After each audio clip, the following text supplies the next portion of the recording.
The first single I bought was Midnight in Moscow by Kenny Ball's Jazzmen. Heartbreak Hotel by Elvis Presley. I think it was Lonnie Donegan, Cumberland Gap was the first single.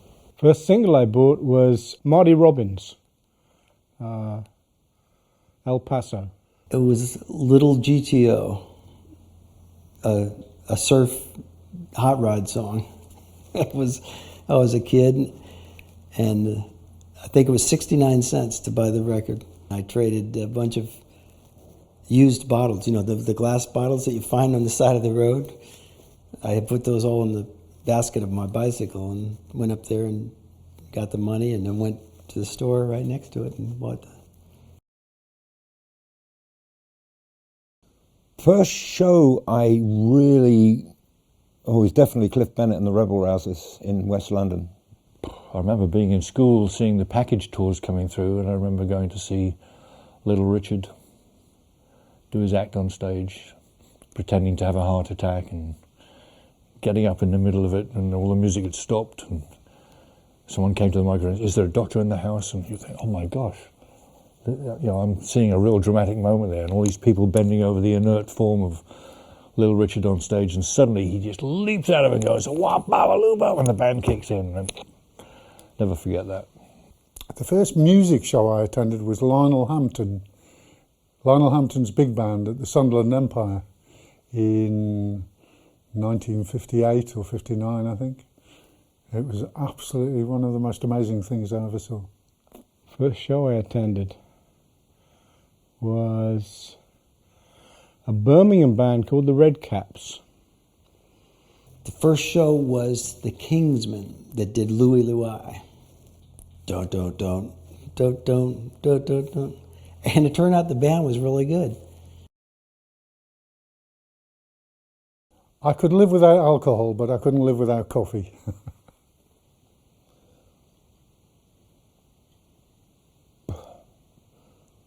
Reading material, without books.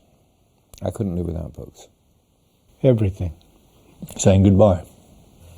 I could not leave my life without feeling like I've prepared my kids for their future.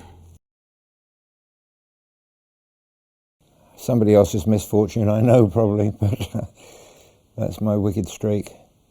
It's normally with the band. It doesn't take a lot to bring tears to my eyes, because I'm at heart a pretty sentimental old fool. But I can't remember crying, laughing right now. It was very recently. What was I watching? Oh, the new Jeremy Clarkson Grand Tour television show. Still brilliant. It's not called Top Gear anymore, but it's still hilarious. Yesterday it was. It was Family Guy. They had just a stupid joke on there that really got me going. Without any doubt, the violin. I wish I'd learned to play that. I think it's the most beautiful instrument ever created. Piano. Drums. The instrument my father played, piano. It says everything, it does everything. I think Irish bagpipes.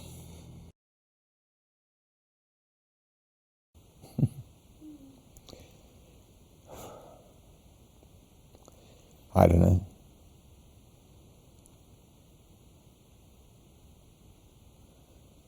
I don't think I've got much talent really apart from that. Bringing people together. My talent is I can write. I've actually got a degree in English literature. Oh, I'll let my family do what they want with me. Handyman. I'm a great handyman. All the time, but I don't look at it that way. I just look at some people have just got amazing talent, and there are loads and loads of them. Yes, of course. Stevie Wonder just exudes this amazing music.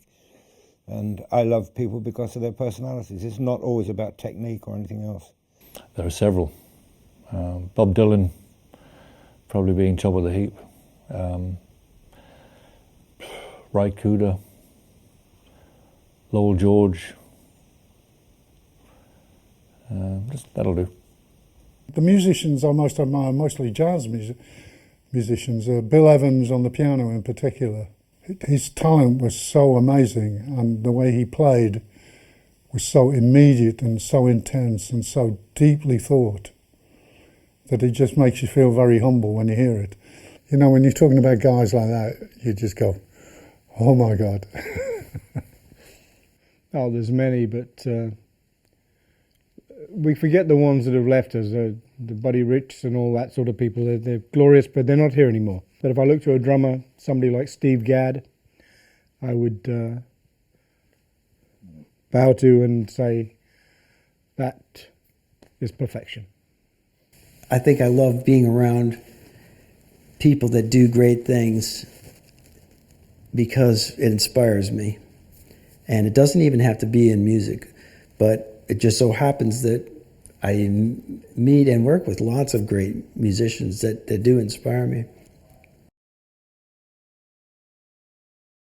The best story I heard about myself that might not be true.